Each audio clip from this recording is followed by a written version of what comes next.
الولايات المتحدة تدين بأشد العبارات الهجوم الإرهابي الذي ارتكب في قرية دوما الفلسطينية، والذي أسفر عن إحراق منزل عائلة في جوف الليل ومقتل طفل رضيع. ونعرب عن تعازينا العميقة لعائلة الضحية. إن الإدارة الأمريكية ترحب بأمر رئيس الوزراء الإسرائيلي بنيامين نتنياهو لقوات الأمن الإسرائيلية على استخدام كل الوسائل المتاحة للقبض على القتلة وتقديمهم للعدالة. وندعو جميع الأطراف إلى التحلي بضبط النفس وتفادي أي تصعيد جراء هذه الجريمة. إن الأمين العام للأمم المتحدة يدين مقتل الطفل الفلسطيني في الضفة الغربية، ويدعو إلى الإسراع في ضبط ومحاكمة مرتكبي هذا الهجوم الإرهابي.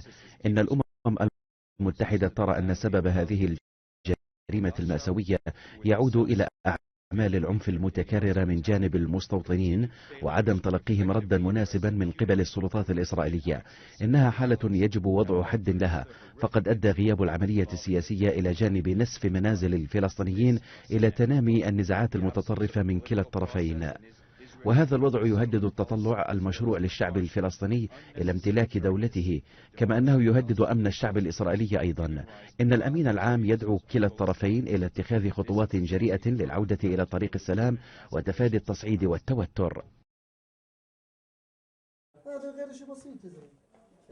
هذا ما تبقى من ملابس علي أسعد دوابش البالغ من العمر 18 شهرا. فجرا وبينما كان أفراد عائلة الدوابش نيام، رمي منزلهم الواقع في قرية كفردومة جنوبي نابلس بالقنابل الحارقة، مما أدى لاحتراق المنزل وإصابة الأب والأم وطفلهم البالغ 4 سنوات. أما علي فقد قضى حرقا. هذه أيضا كما قلت تضاف إلى سجل الجرائم التي يرتكبها المستوطنون، وبصراحة ترتكبها الحكومة الإسرائيلية. كبير المفاوضين الفلسطينيين صائب عريقات حمل الحكومة الإسرائيلية المسؤولية الكاملة عما وصفه الاغتيال الوحشي للرضيع علي أسعد دوابشه وإصابة والديه.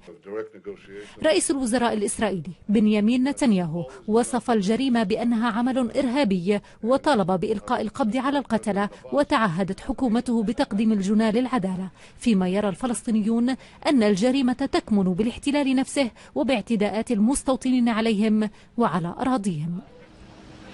الجرائم غير مستبعدة على المستوطنين، تتكرر كل يوم، ونفس السيناريو نلاحظ الجيش الإسرائيلي يأتي إلى القرى ويوعد المواطنين بالحل وبالأمن والأمان، ولكن يثبت عكس ذلك.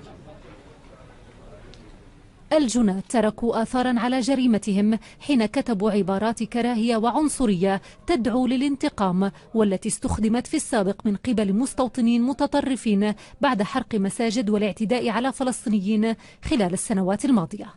بعض الإسرائيليين برروا حادثة الحرق بسبب إخلاء مستوطنات تسميها إسرائيل بؤرا غير قانونية، غير أن القانون الدولي والمجتمع الدولي لا يعترف بشرعية المستوطنات الإسرائيلية المقامة في الضفة الغربية والقدس المحتلتين. الحكومة الإسرائيلية تدين بشكل لا لبس فيه الجريمة الشنيعة هذه وفعل الإرهاب، ونعد بالقضاء على الإرهاب بغض النظر عن المتورطين. إحراق الطفل علي دوابشة مع عائلته في نابلس ذكر بإحراق الفتى الفلسطيني محمد أبو خضير حيا العام الماضي شهر تموز يوليو على يد مجموعة من المتطرفين اليهود، في حين تشير مصادر فلسطينية إلى أن اعتداءات المستوطنين منذ عام 2004 وصلت ل11,000 اعتداء. بعد حادثات الحرق في قرية لقت إسرائيل عدة أبواب مؤدية للمسجد الأقصى، ومنعت من تقل أعمارهم عن 50 عاما من الدخول للصلاة.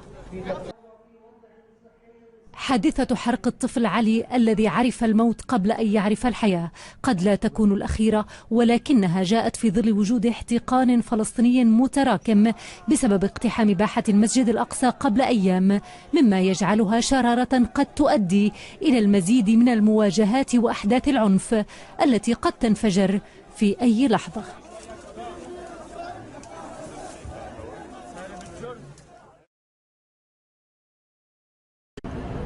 في رد فعل سريع على مقتل رضيع فلسطيني حرقا خلال هجوم شنه مهاجمان يشتبه بأنهم متطرفان يهوديان على منزل يسكنه فلسطينيون في الضفة الغربية المحتلة، أعلن الرئيس الفلسطيني محمود عباس عزمه التوجه بملف هذا الهجوم إلى المحكمة الجنائية الدولية، معتبرا إياه جريمة حرب، وذلك خلال مؤتمر صحفي عقده يوم الجمعة في رام الله.